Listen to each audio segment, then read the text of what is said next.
Hello students, तो next video में हम लोग नेक्स्ट टॉपिक के साथ आ चुके हैं।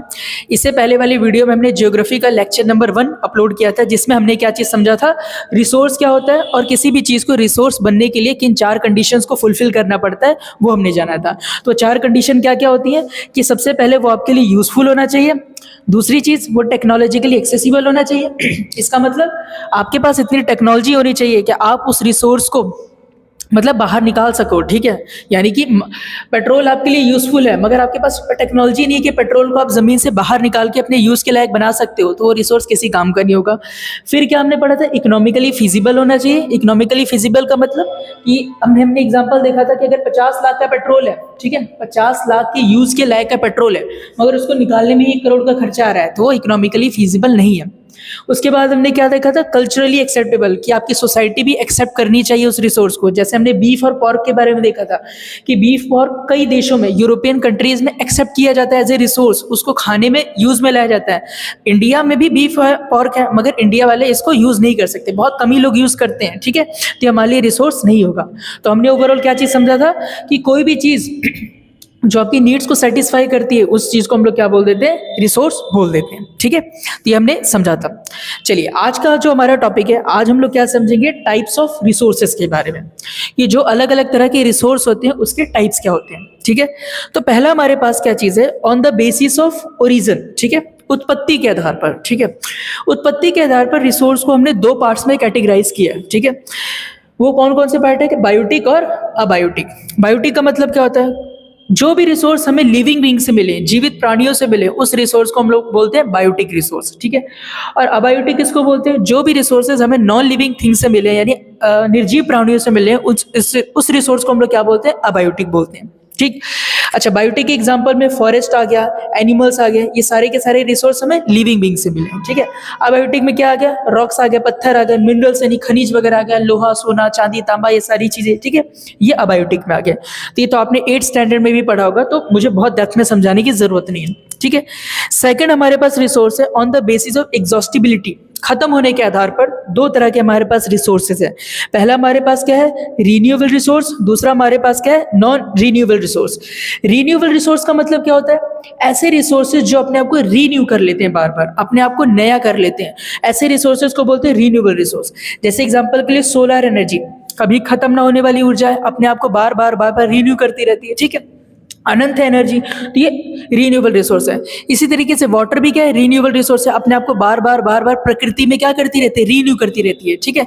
वाटर साइकिल आपने पढ़ा होगा ना कंसेप्ट, कि पानी भाप बन के ऊपर जाता है, फिर वापस से नीचे आता है, इस तरह साइकिल चलता रहता है, ठीक। नॉन रीन्यूएबल रिसोर्स में क्या चीज होता है, कोल हो गया, पेट्रोलियम हो गया, क्योंकि एक बार ये खत्म हो जाएंगे तो इनको बनने में करोड़ों अरबों साल का समय लगता है, तो हम इसे ऐसे ही मान लेते हैं कि नॉन रीन्यूएबल है, अपने आप को नया कर ही नहीं सकते, ठीक है। तो ये हो गया हमारे पास रीन्यूएबल और नॉन रीन्यूएबल रिसोर्सेज। चलिए, अगला हम देखते हैं on the basis of ownership, यानी मालिकाना हक के आधार पर रिसोर्सेज को हमने कई पार्ट्स में डिवाइड किया है। सबसे पहले हमारे पास आता है इंडिविजुअल रिसोर्स। इंडिविजुअल रिसोर्स का मतलब क्या होता है, कोई भी रिसोर्स जो किसी का इंडिविजुअल होता है, पर्सनल होता है, ठीक है, उस पर कोई दूसरा व्यक्ति हक नहीं जमा सकता। मान लीजिए आपका घर है, आपका घर आपने खरीदा है, तो वो रिसोर्स आपका इंडिविजुअल रिसोर्स है। कोई आपका पड़ोसी नहीं कह सकता कि चलो यहाँ से निकलो, यहाँ से घर हमारा है, नहीं, वो क्या चीज़ है, इंडिविजुअल रिसोर्स है। जैसे एग्जाम्पल के लिए प्राइवेट लैंड, किसी ने अपने प्लॉट वगैरह खरीदा, तो क्या क्या लगेगा, इंडिविजुअल रिसोर्स का लगेगा। मान लो आपके घर में आपके डैडी की बाइक है, तो वो बाइक क्या कहलाएगी, इंडिविजुअल रिसोर्स, क्योंकि वो पर्सनल उनकी है, किसी और के नहीं है, ठीक है।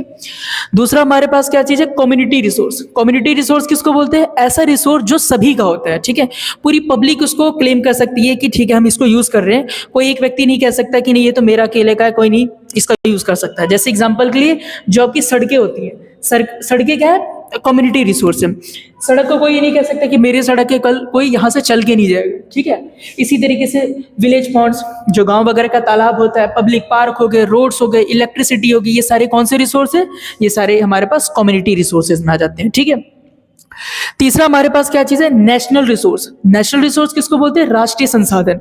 ऐसे रिसोर्स जो पूरे एक देश का होता है, ठीक है, एक देश का होता है, यानी कि कोई दूसरा देश क्लेम नहीं कर सकता कि ये रिसोर्स हमारा है, ठीक है। जैसे एग्जांपल के लिए हमारे देश की जो नदियां हैं, हमारे देश के जो जंगल है, हमारे देश के जो पहाड़ हैं, हमारे देश में मिलने वाले जितने भी संसाधन है, वो सारे के सारे रिसोर्स कौन से रिसोर्स होंगे, नेशनल रिसोर्स होंगे। हमारे देश की नदियों के पानी को अमेरिका नहीं बोल सकता कि इस पानी का हम इस्तेमाल करेंगे, ठीक है। हमारे देश में मान लो अगर कहीं कोयला मिल रहा रहा है, कहीं पेट्रोलियम मिल रहा है, कहीं सोना चांदी कुछ भी मिल रहा है, तो अमेरिका नहीं क्लेम कर सकता कि ये रिसोर्स हमारा है, ठीक है।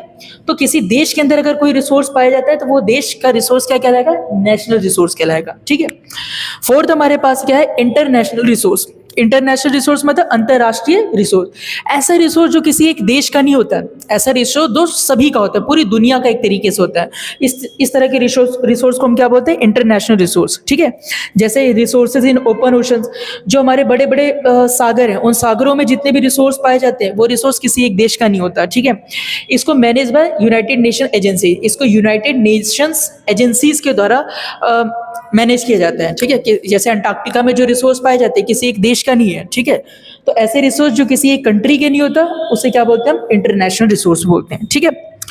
चलो, तो अभी तक हम यहाँ तक जो टाइप्स हम पढ़ रहे हैं, टाइप्स में हमने कौन कौन सी चीजें पढ़ी। सबसे पहले हमने ओरिजिन के आधार पर बायोटिक और अबायोटिक रिसोर्स पढ़ा। बायोटिक मतलब जो लिविंग बीइंग से मिलते हैं, अबायोटिक जो नॉन लिविंग बीइंग से मिलते हैं। एग्जॉस्टिबिलिटी के आधार पर हमने दो टाइप्स पढ़े, रिन्यूएबल जो अपने आप को नया कर लेते हैं, नॉन रिन्यूएबल जो अपने आप को नया नहीं कर सकते। फिर हमने ऑनरशिप यानी मालिकाना हक के आधार पर हमने क्या देखा, रिसोर्सेज को चार टाइप्स में कैटेगराइज किया, ठीक है। पहला इंडिविजुअल रिसोर्स जो किसी का पर्सनल रिसोर्स होता है, कम्युनिटी रिसोर्स जो पब्लिक का होता है, किसी एक बंदे का नहीं होता, फिर नेशनल रिसोर्स जो किसी एक कंट्री का होता है, ठीक है। इंटरनेशनल रिसोर्स जो जिस पे किसी एक कोई भी एक कंट्री नहीं क्लेम कर सकती कि हमारे रिसोर्स है, ठीक है। इसके बाद भी हमारे पास कुछ टाइप्स बचे हुए हैं, तो उस टाइप्स को हम अगले वीडियो में कवर करेंगे। आई होप यहाँ तक जो भी मैंने आप लोगों को पढ़ाया वो सारे के सारे टॉपिक आपको क्लियर होंगे, ठीक है। तो नेक्स्ट वीडियो में नेक्स्ट टॉपिक के साथ हम मिलते हैं, तब तक के लिए थैंक यू वेरी मच।